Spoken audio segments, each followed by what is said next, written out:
আমি কিন্তু বারবার বলতেছি পিয়ার পদ্ধতিতে জামাতের লাভ হবে বা যারা চাচ্ছে তাদের লাভ হবে, তারা পার্লামেন্টে ঢুকতে পারবে এবং শুধু ওরা না, ছোট ছোট রাজনৈতিক দলও পার্লামেন্টে ঢুকতে পারবে।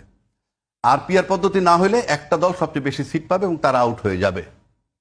এটা দুইটা রাজনৈতিক দলের চিন্তা ভাবনা। কিন্তু পিয়ার পদ্ধতি হইলে যেটা হবে, আমি ব্যক্তিগতভাবে বলি, পিয়ার পদ্ধতিতে আমি জনগণকে উদ্বুদ্ধ করতে চাই। পিয়ার পদ্ধতির পক্ষে যদি বলেন কেন, অনেকে অনেক কথা বলে। দুর্বল সরকার হয়, দুর্বল সরকার হয় না যদি সরকার স্বচ্ছ থাকে। সরকার স্বচ্ছ না থাকলে দুর্বলতার প্রশ্ন। কিন্তু পিয়ার পদ্ধতি হলে যেটা হবে, একটা দল যখন ক্ষমতায় থাকে 2/3 মেজরিটি নিয়ে, তখন বাজারে যদি আপনি চাঁদাবাজি করতে যান ওই দল, আপনি যদি প্রতিষ্ঠানে যান ওয়াসা ভবনে ওই দল, প্রশাসনে যান ওই দল, যেখানে যাবেন তার অন্য দল যে নির্বাচন করছে তাদের অনেক ভোট ছিল তারা কিন্তু আউট।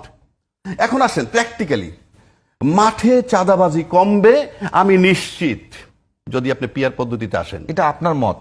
আমি আমার মতো তো দিচ্ছি, সেটা ব্যাখ্যা তো দিচ্ছি।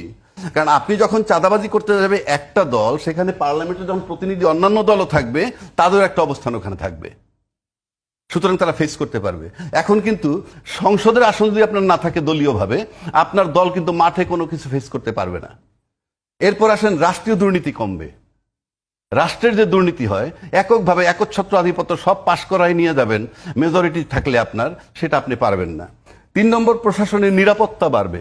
প্রশাসনের যখন সুপার ক্ষমতা নিয়ে যে দলটা অ্যাবসলিউট মেজরিটি নেয়, প্রশাসনের সে কাজে লাগায় যেভাবে খুশি এবং প্রোটেকশন সে দেয়। আর প্রশাসন সুস্থ থাকলেও, শান্তি থাকলেও থাকতে পারে না রাজনৈতিক প্রভাবে। কিন্তু যখন পিয়ার পদ্ধতিতে সব দল থাকবে প্রতিনিধি, তখন সেখানে ব্যালেন্স হবে। আসেন আয়নাগর, গুম, খুন, বিচার হত্যা হবে না। আমরা যদি দেশ ঠিক করতে চাই, বিচার বিভাগ বলেন, প্রশাসনিক বিভাগ বলেন, সব জায়গায় সব দলের প্রতিনিধি যখন থাকবে, সব জায়গায় পাহারাদার থাকবে।